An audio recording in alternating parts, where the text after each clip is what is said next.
जीवन साथी जोड़ी प्यारी लागे जी। इंस्टा पर थोरो ठरको भारी घणो चाले जी।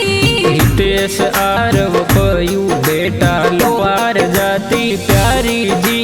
परदेसा में मौज मनावो प्यार घणेरा लागो जी। मेड़वा गांवरा वासी कई जो हैदराबाद सिटी घूमो जी। सावली सूरत थोरी मारे मनड़े बस गई जी। राजू सेन डोली गाना बनावे गाना प्यारा जी। RS film